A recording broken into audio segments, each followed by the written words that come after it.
Welcome to Sputnik, orbiting the world with me, George Galloway. And me, Gayatri. Ewen MacAskill is so famous that he's been played in movies and on stage many times over the last few years on account of his central role on behalf of the Guardian newspaper in landing the big fish called Edward Snowden.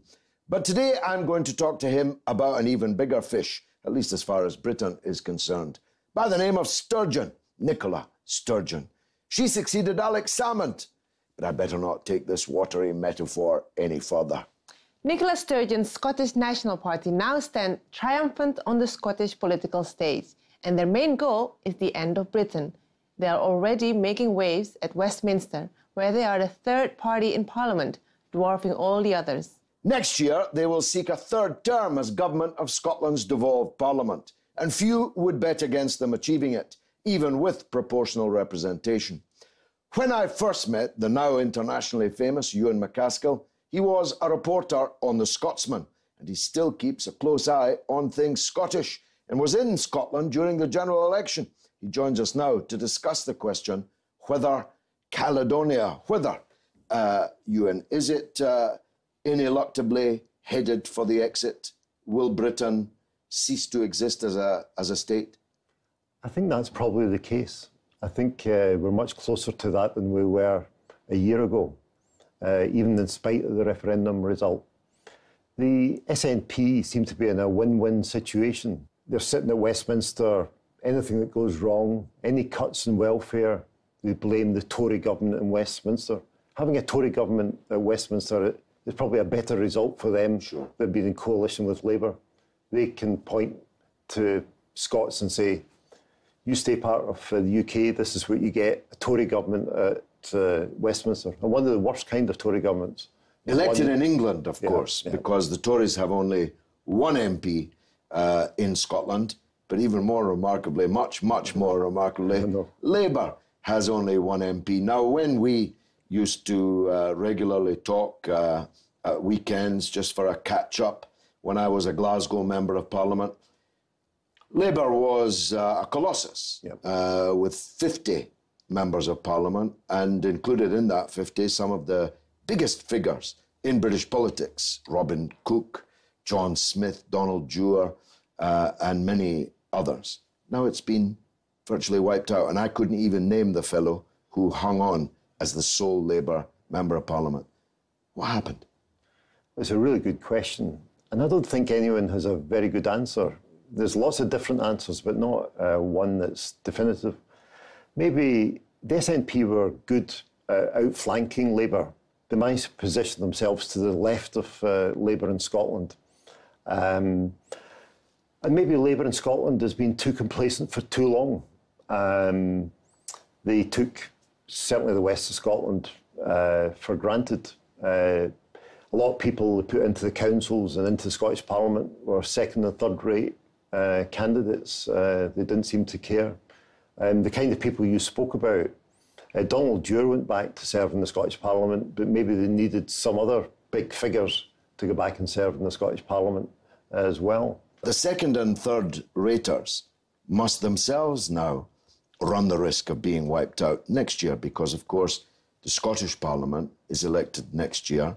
Most of them are constituency MSPs. They can't really desert their constituencies, so they must stand and fight there. And there must be a real chance that they'll be knocked out too. The likelihood is that the SNP are going to wipe the floor with them next year. It's hard to see a scenario that's going to change that. That makes it a kind of one-party state then, doesn't it? I mean, David Cameron's already said we're going to give them Scotland more powers. So they just take every concession that's going. You take a little more devolved power here, a little more devolved power there. And then you reach a stage where Scotland will wake up one morning and think, well, we're almost effectively independent. Okay, we might not have control over foreign policy or defence or immigration, but we've got just about everything else. So what's there to be scared of? Why not just go the whole hog? Well, that logic seems very powerful to me. The question I then ask you is, do the SNP want it? Because, of course, there are other examples, the Catalan nationalists, for example, who don't actually really want to leave Spain.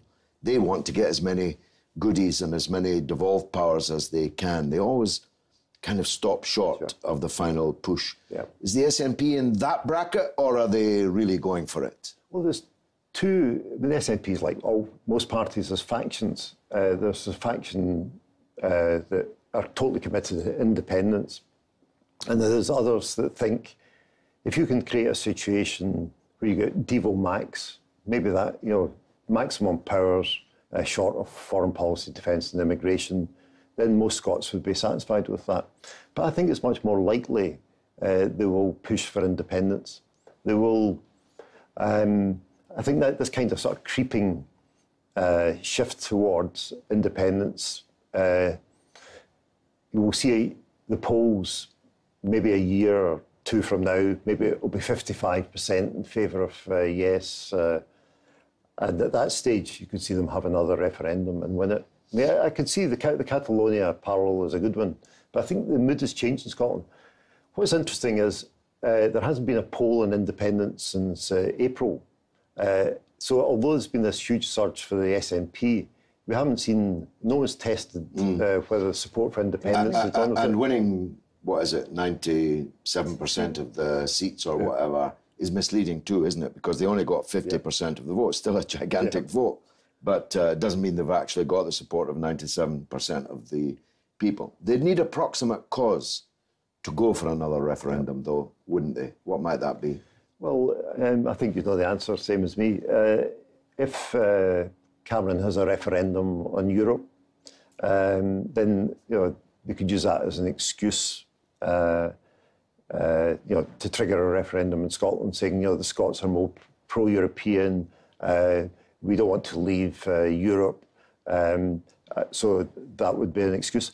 But one of the interesting things is that statistical surveys show the Scots like to pretend they're more pro-European, but the statistical survey shows that attitudes in Scotland are basically the same as in England. Still a lot of scepticism there.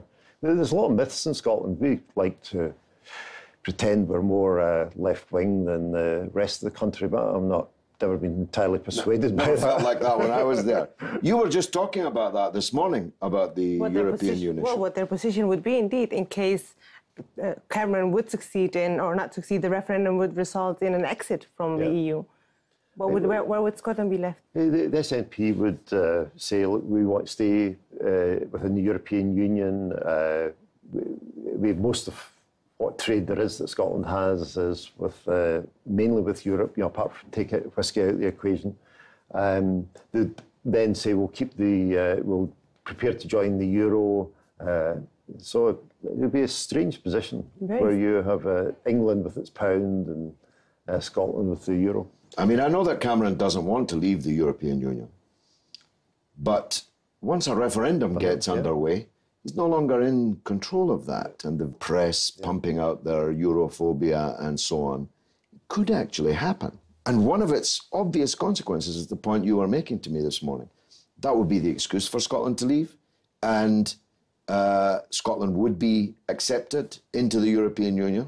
Then you'd have a small island, one part of it in the European Union, and one part of it not. The same of course, in Ireland, where one part is in, and the other part would not. Britain as a state, I don't want to use the vernacular, but it's kind of looking burst. If you'd asked me 2 years ago, I'd have said this stuff a fantasy, but it's not fantasy anymore. But it's also a bit of a protest vote against Labour, I assume. Yeah, it's you're exactly right. It's anti-Westminster, but it's in Scotland, the level of disillusionment and anger. I said this to Labour people, there's a real raw anger with the Labour Party in Scotland. And they were disputing this. They said, OK, people aren't very happy, but raw anger's a bit overstating it. But if you go on the doorsteps of Glasgow or Paisley or even parts of Edinburgh, as I did, then it's raw anger. I don't know why they've got this animus towards the Labour Party. Well, the Blair years obviously have something to do with it, though probably not in the estates that you're talking about, but amongst, if you like, the political class in Scotland, there's a pretty overwhelming rejection of the Blair formula of war and neoliberal economics following George Bush, neocon foreign policy and so on. None of that even played at the time before it turned into the huge disaster it looks today. But there must be something more. It must be the spouse that was neglected and not beaten, but starved of any real reward for their loyalty over a long, long period. And suddenly it flips because Scotland voted Labour for the best part of 100 years. There was one exception in 1950 when the Tories were the majority party, but Labour was the overwhelming power in Scotland for all of my lifetime.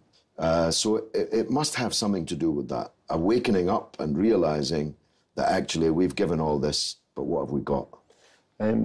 I know you know these figures as well as I do. Last year during the referendum, I spent a lot of the time in the East End of Glasgow. And you can say, things are better than when we were growing up.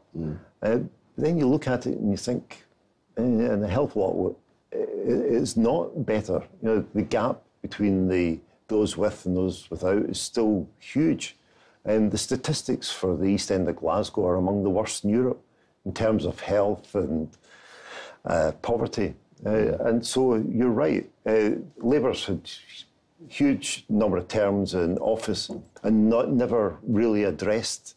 There's never been a crusade against the poverty of the west of Scotland. No, and Scotland has an exit, which poor parts of England don't have. They can't leave England. Although wait for the Yorkshire independence movement. Ewen MacAskill, thanks very much indeed. Coming up after the break, former cabinet member in David Cameron's government, hotfoot from the United States, where he's been trying to secure the release of the last British hostage in Guantanamo Bay, the Right Honourable Andrew Mitchell MP. Don't miss it.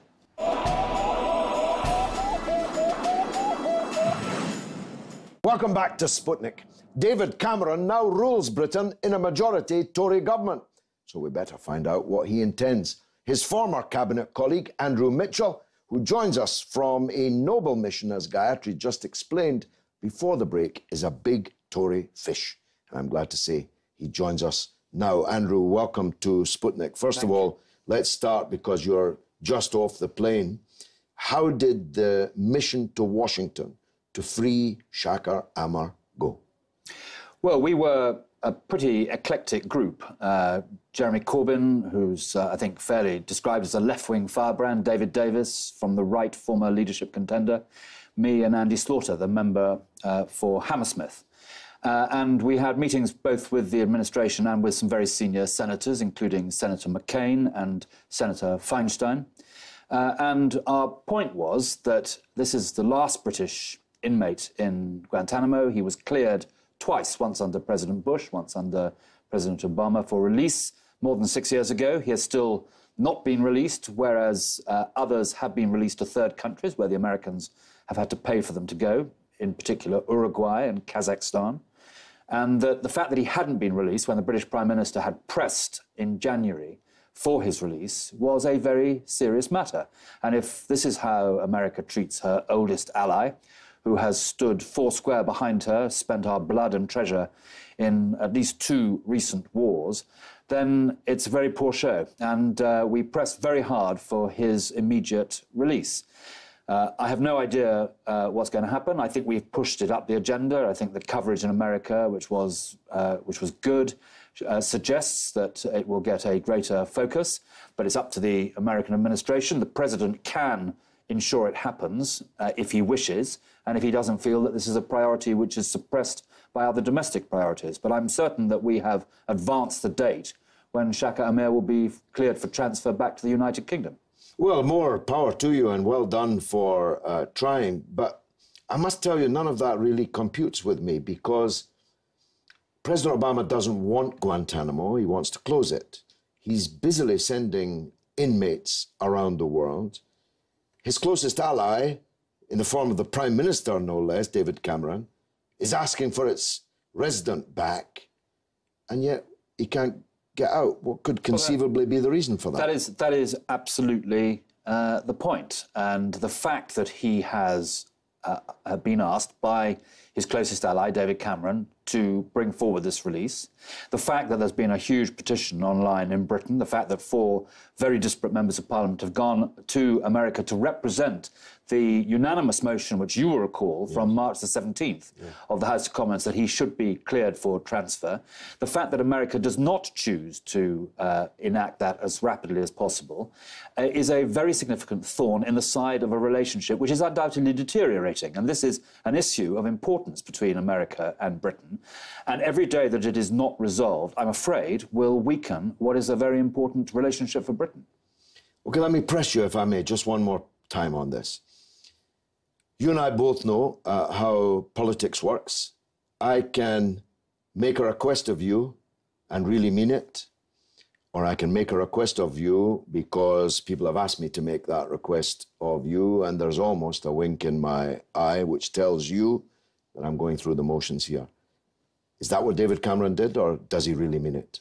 David Cameron has made clear he really means it. The British ambassador in Washington, who was in the meeting, has told me personally that the position was very clear, that David Cameron meant it. All the indications, the briefing from the Foreign Office before we went, because, of course, George, that was the first question that we asked, makes it very clear that he means it. And the truth is that the President could ensure that he was released tomorrow, because the mechanism for doing so is for him to instruct his new Defence Secretary to sign the form that goes to the Congress and triggers a 30-day notice to Congress, not debatable, they can't go back on it, at the end of which he would be released. So the President can do that.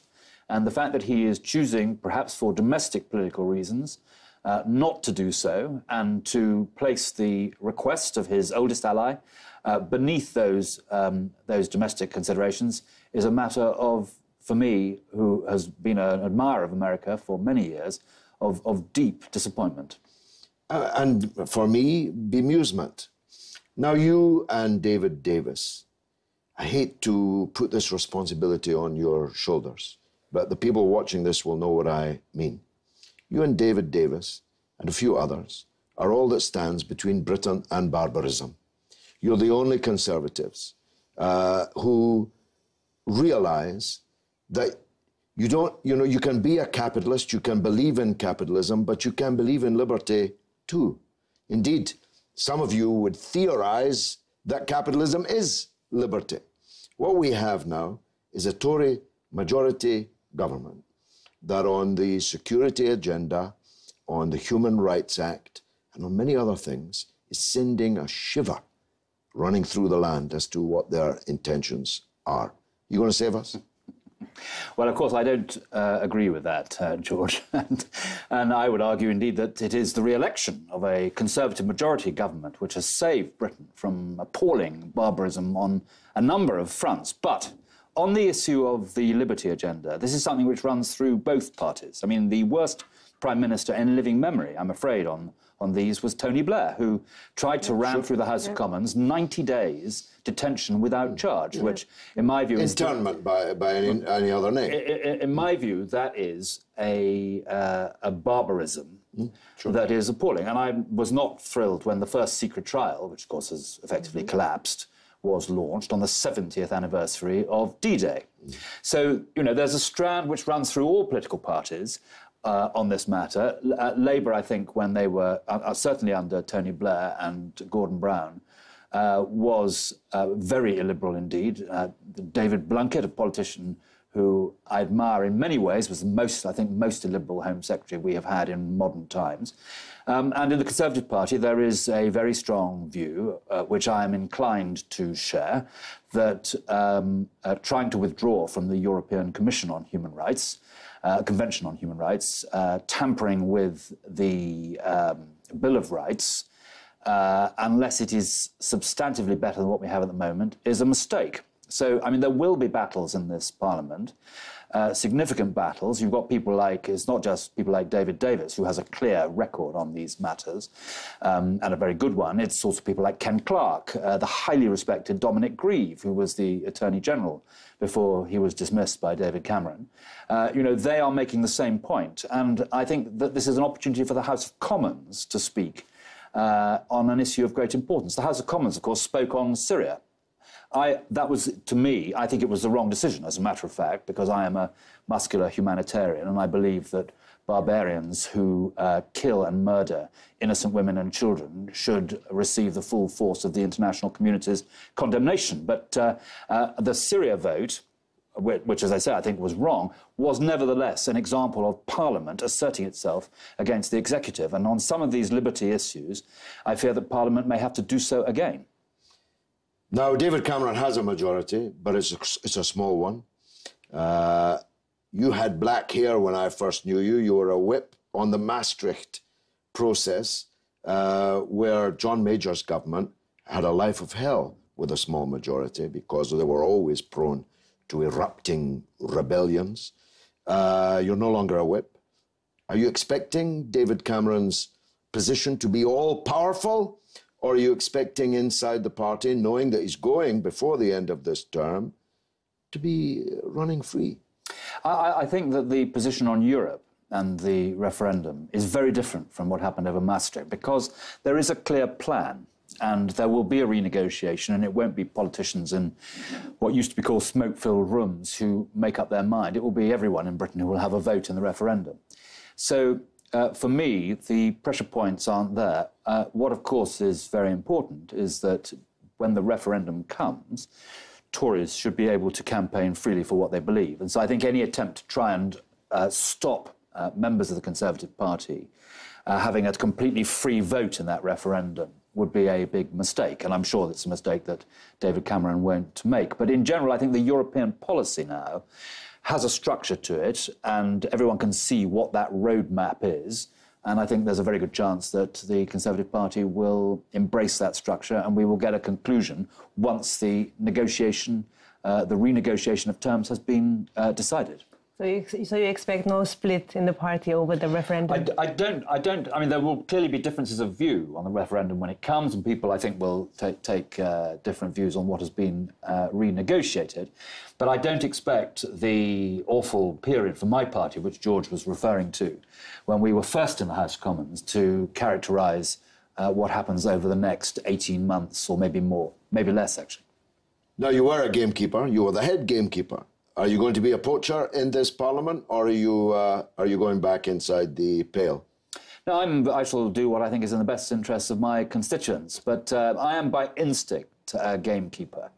But where there are issues where I think the government's wrong, if there are such issues, which of course I hope there won't be, but if there are, then I shall seek to argue on behalf of my constituents. But I made it very clear to my constituents during this general election that I regarded issues of liberty, giving unnecessary powers to the state over our liberty, as very important. And I think it's something which the whole House of Commons should engage with, because the state is not some omnipresent, all-knowing, all-understanding God. It is made up of people like us, with our foibles and our prejudices and so forth. And giving the state power should be done very sparingly by Parliament, and maintaining our individual liberties, particularly in the 800th anniversary of Magna Carta, which this year is extremely important. Andrew Mitchell, Right Honourable, thanks for joining us on the Sputnik. And now it's your turn to tell us what you think through the portals of social media. What's rattling, Gayatri? Well, we asked the question, what have the Tories got in store for us in the next 5 years? To which Takes replies, Downton Abbey and Oliver Twist meets The Wolf of Wall Street. Not pleasant at all. Good one, though, yeah? That's brilliantly Very brilliantly put. We also asked, how left is the SNP? Actually, indeed. To which Ricardo Picasso says, corporate tax down, iniquitous health and education policies, close hospitals and schools, #regressive. Well, it's a very interesting point, and Ewen MacAskill was touching on it, wasn't he? Actually, the SNP talks left and acts right. Their power that they've had now 2 terms, with a third one probably coming up, they haven't raised tax by a single penny. They are fighting to cut business tax. They have lost more than 100,000 further education college places. It's almost Blairite. Yes, in practice, but not in rhetoric. Yes. That's the point. Well, that's all that we've got for this week. Which, alas, means that's the end of the show. You can stay in touch with us on Twitter at RT_Sputnik, and on Facebook. You can like us on Sputnik on Russia Today. It's goodbye from me, Gayatri. And from me, George Galloway. It's been marvellous.